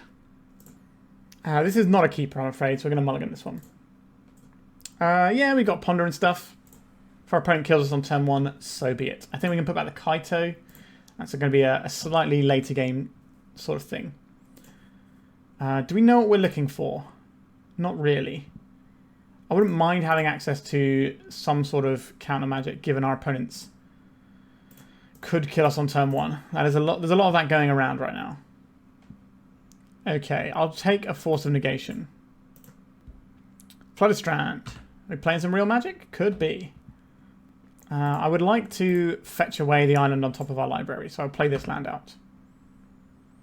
So we can fire in a Bowmasters and use that to get the Yuriko in. We might also prey upon a cantrip our opponent plays, but I think even so I would just end... I kind of want to just play this end of turn so we can get Yuriko going. Alright, I'm not going to respect Stifle unless they show us a Stifle. Alright, let's get a Swamp. Let's play Bowmasters. Not the highest value of Bowmasters here. But if they want to fight, we can fight over this in their turn with this Force. Alright, we're just going to get Lightning Bolted. Would I rather have this or would I rather have a Yuriko?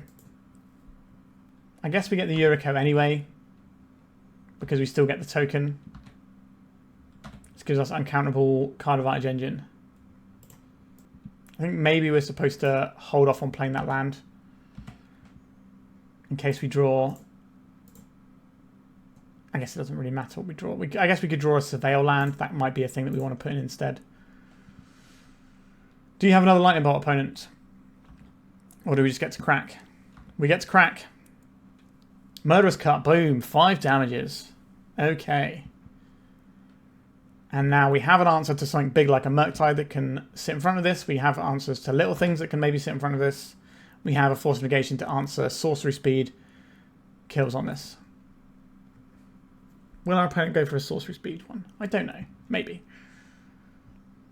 The problem is our opponent is definitely going to have a bunch of Pyroblast like we saw when we played a matchup a bit like this earlier. And that is never great for us when our opponent can just Pyroblast stuff. We'll let them have the Brainstorm.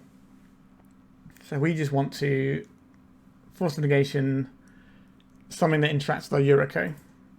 Alternatively, we can just cut and push our way through. There are a little ways off the Murktide, but not that far.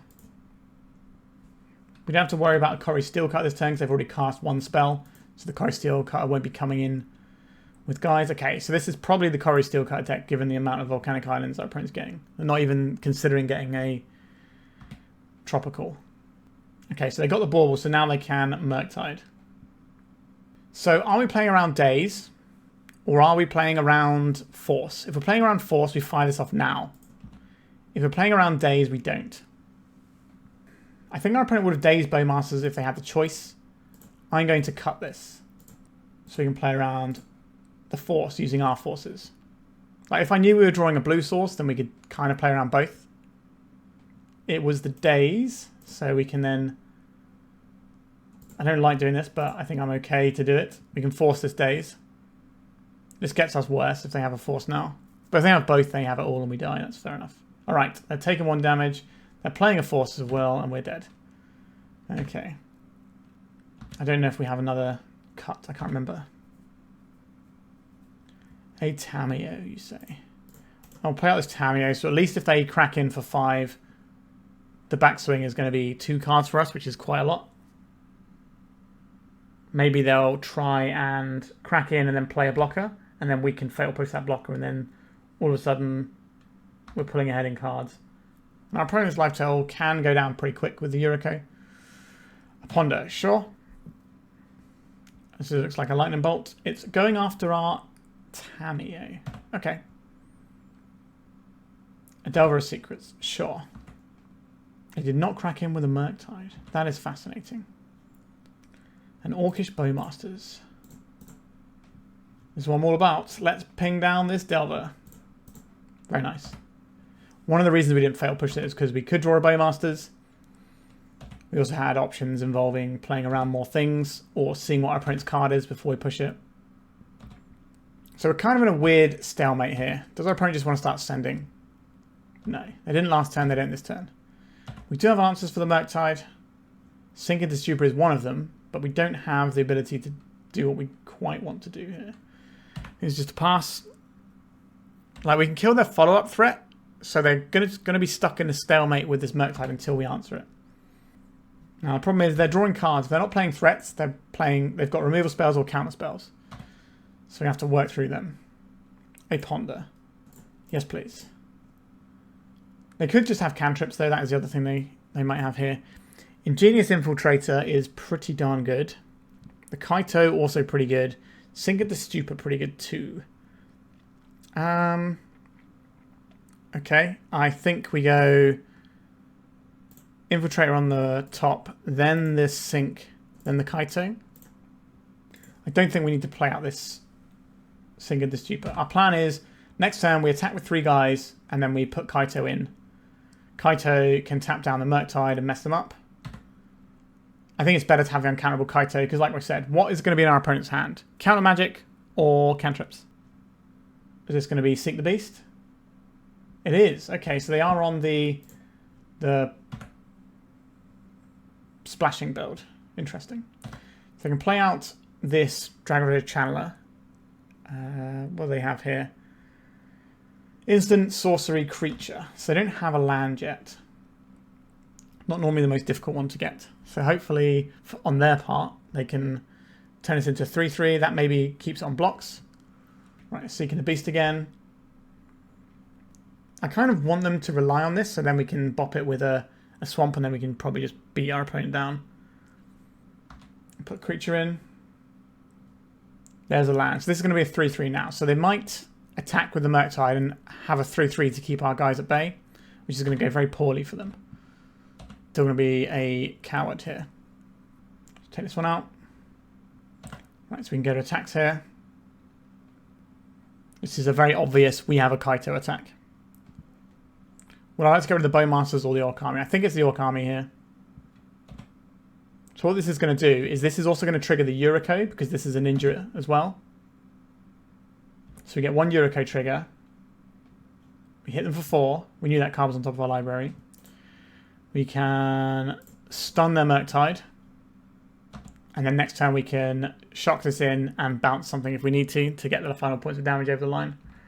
Cantrips, still not great for our opponent. If they crack this effect, they can't cast any cantrips. At this moment in time, they can cast a cantrip and try and get there.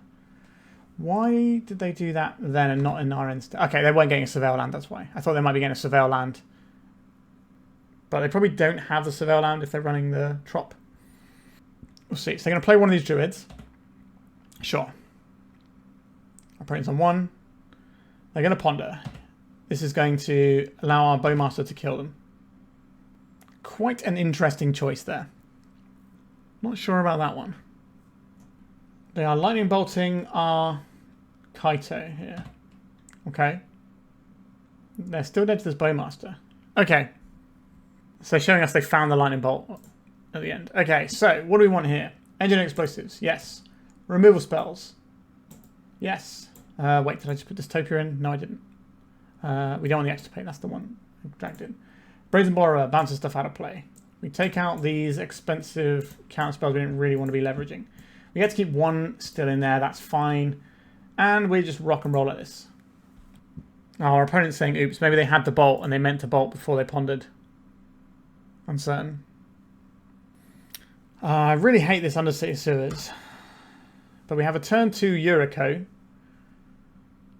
I am going to keep this one. The Engine Explosives can deal with a whole bunch of our opponent's nonsense. So we've got an aggressive hand if we want. We've got a more defensive one if we would prefer that. We've got draw steps. We can find some stuff. Okay, a Channeler. Let's play this Undercity Sewers. Prismatic Vista. You can stay on top, and then I will play this Ornithopter. Are you going to daze an Ornithopter opponent? There was a moment I thought they were thinking about it. We could play out the second Ornithopter as well, but I kind of have flashbacks to get Meltdown in an earlier round, so we're going to try and just play out one and see if that's better. Lightning Bolt on the Ornithopter. And a Delver. Sure. Right, you can hit me. Play this one out. I will crack this for... I think it has to be a swamp, given how things are going right now. Engine Explosives. For 1, please. How do you feel about this one, opponent? If you've got Force of Will, then we can fire another one in. This could be a pretty big play here. Alright, so we've got the Ornithopter. We can't pop this Engineer Explosives. We need 2 mana to do that. So our opponent does have a Meltdown option here that's pretty good. But we can just play the Explosives and crack it. Now if they Wasteland us and Meltdown us, then things get a little bit different. They could have a Null Rod. It's unlikely, but it's possible. I think Meltdown makes more sense since we make like tokens and stuff. We're not super into activated abilities, and it can clean up like Strixes and stuff. Alright, they use the Bauble that way rather than trying to get the flip on the Delver, because they're just assuming we're going to blow it up. Which is not a bad assumption. So there's like lightning bolt stuff going on over there. I'm going to play this tapped. I'm going to attack with the Ornithopter and see if they do anything about it. They did not do anything about it. Okay. So the plan is to Engine Explosives in this turn cycle. We can see what our opponent is going to be drawing off the Delver. So we get a little bit more information by waiting. A Lightning Bolt. Do I want our opponent to have this Lightning Bolt right now? So the choice here is whether or not our opponent gets Surveils, or we can just make sure they have no 1-drops. I think we're going to go for the make sure they have no creatures in play, and then we can play Kaito out on an open board, and that should be pretty darn good. Now, if they can play a Murktide this turn, then we're going to have to do some work to get through that one. I don't know how many forces our opponent has. They're likely to have a couple, just so they can kind of get over the finish line, because that's the sort of game you have to play against decks that are bigger than you.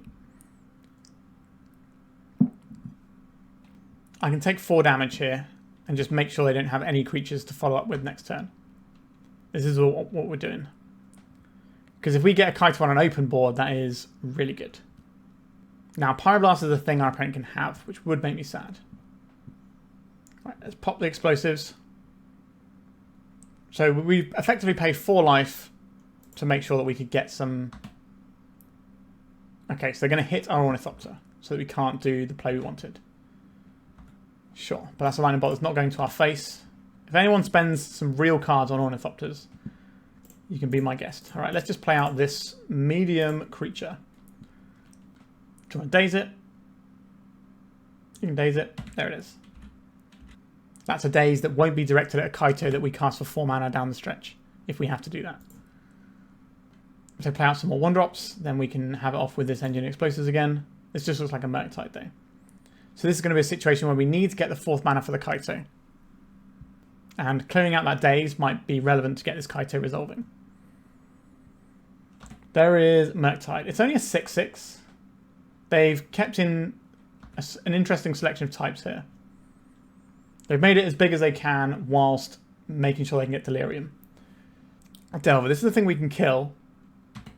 And a Bauble. Okay, so we don't have to worry about daze now. So we can ping this down in our opponent's, in our own end step. We have to take 6. And then we can try and Kaito and lock up the board. Okay, so that's what we're going to do. So they're going to use this Bauble in our end step. So we fire in the Boboys. We ping down the Delver. So in their draw step, sorry, in their upkeep, they're going to draw an extra card and we get to ping them for 1 more, which might be relevant down the line, but it's going to make our guy bigger, which doesn't hurt. And then we can get our Kaito in next turn. Now we have to make a decision about what we lose in terms of what we're doing with the Kaito. But we need to get Kaito in to lock down this Murktide. So we don't want to see something like a Wasteland here. So this is an attack with both of our guys. I do think we actually just get rid of the token here, even though it's a 2/2. I think just making sure the Orcish Bowmasters doesn't leave play is really key. So we get to crack in our opponent. This is Hexproof, so they can't Pyroblast it for a little bit. We can stun the Murktide. Feels like they're about to do a Questing Druid. No Questing Druid. Okay, no Seeking of the Beast. So now we can attack and we can flip in the Yuriko and get 2 ninja triggers, and that might be enough to finish off our opponent. If we Brainstorm first, we might be able to set up the win as well. So how much damage is this? This can be 4, 5, 6, and then 2 triggers. We'd have to get 7. That's quite a lot. If we draw something really expensive, maybe we can think about it. Okay. Let's attack with both of our creatures. We're leaving up the basics so we can't be wastelanded off of it. So we're going to have double ninja triggers here. A Brainstorm. We can just put this Bowmasters in response to the Brainstorm. That seems pretty good. Alright, you got days. You got game. I respect that. But they're about to get hit pretty hard. So they're going to take 4 plus 2 triggers, and we're also going to be drawing 2 cards. And we're going to have a whole bunch of resources. The Murktide is still sleepy. I think we are A-okay here. If they get little guys, we can Explosives them. They got a Pyroblast for the Yuriko? Or are we just Seeking the Beast here? A Braid. Sure. So we're only going to get the Kaito. But the Kaito then draws us a card. I'll put this into the graveyard. I'll put this on top of my library. Alright. There's an argument to plus the Kaito so we can minus next turn on the Murktide. But we'll see if that comes back to bite us. I'm largely of the opinion that if we can just draw some cards, we'll be fine. And just crack in their fetch and passing. Interesting. A Ponder. Sure. We found an Unholy Heat. That's pretty good. So I'm glad we didn't minus the Kaito or plus the Kaito, whatever. I'm glad we got the card out of it. Alright, so that Bauble is something that we can try and punish in a second. A Tamiyo. Tamiyo's pretty good. This is untapping is the problem. Do I Brainstorm now, or do I use the Tamiyo? I think we use the Tamiyo and the Brainstorm here to block and then Brainstorm and save it. Alright, our opponent's probably going to crack that Bauble in the end step. We get to Bowmasters them. They didn't crack the Bauble. Interesting. Let's try and Brainstorm. They could Pyroblast. No, they can't Pyroblast. They've got no cards in hand. Okay, so the Brazen Borrower and the Strategic Betrayal are both very excellent here. We don't really need this, and we don't need the Fatal Push right now. So this is going to flip into a Planeswalker. I think we have wrapped this game up now. We've found our actual answer for the Murktide. The Tamiyo can just keep going upstairs. We've got a Murktide. Alright, we'll just fire this off now. We've got the answer to the Murktide. We've got another threat if we want it. Just firing on all cylinders now. The extra cards that we drew with a bunch of ninja stuff is now coming home to roost. This is actually going to be excellent here because our opponent's not going to be able to deploy another Murktide region if they draw one, because we've got the exile of their graveyard coming up.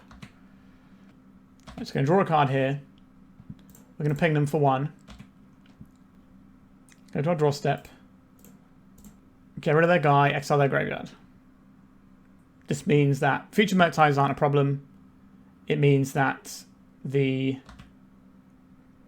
Dragon's Race Channelers don't matter because they're only going to be 1/1s. Yep, our opponent's seen the writing on the wall there, and they're scooping it up. All right, that is the end of the round, the end of the league, everything. So we finished with a 3-2. We did lose to the deck that we beat in the last round, but I think generally we should be beating that deck, and as you saw in that last round, that was more like how I'd expect it to go. I don't think it's like a complete slam dunk for us, but I think it is quite favourable. The fact is we have some kind of stinkers in the main deck against them. This was a weird league where none of our like proper counter magic stuff was ever any good. We kind of just wanted to have stuff. Now there was the Paradoxical Outcome deck where we didn't work out they were Paradoxical Outcome. We thought they were just doing 8-casty stuff. And maybe we should have kept some of these in. I definitely would have kept them in if I knew they were playing Paradoxical Outcome. So what do I think of this particular list? Personally, I am not a fan of the Retrofitter Foundry plan. I think this is quite slow, and I don't think it's particularly strong. I don't like Ornithopter as a way to trigger my ninjas. I think we're also not running as many ninjas as I like. I like to have more Ingenious Infiltrators in my deck. And what I do like, on top of that, is the 1 mana, it's a 1/1 unblockable that can't block. And it's a ninja, because it's all creature types. So for that, you can play that or the Tamiyo. So that seems better to me than running the Ornithopter. So if you cut these 7 cards, you can stick in like 3 of the Outland Liberator, I think it's called. And then you can stick in like a couple more Infiltrator or whatever. And then you have a decent chunk of stuff that can trigger it. But what you also get here is, because of Kaito, you end up occasionally with some emblems. But if you have more ninjas in your deck, the emblems end up being actually pretty good. And then your little unblockable guy can be your 2 or 3 power unblockable guy, which is very irritating for people to deal with. As well as that, the black guy would make stuff like the Flare of Malice actually more playable. Because I think this is a bit of a sore spot trying to get us to work sometimes. We had to hardcast it, right? It's not ideal. So if we had the Outland Liberator, I think that would just be where I would prefer to take this deck. Now, what you don't get to do with Outland Liberator is do Ponders and Brainstorms and then cast an Ornithopter. And Ornithopter did take some weight of our opponent's cards, and it doesn't die to opposing Bowmasters. So it's not like it's a complete, I think this card is just always better. It's a case of, I think the trade-off is better. But you can make an argument for playing the Ornithopter builds. And we did do some stuff with Retrofitter Foundry that was reasonable as well. But generally speaking, I am quite a fan of ninjas. I quite like having a little bit more in my ninja package.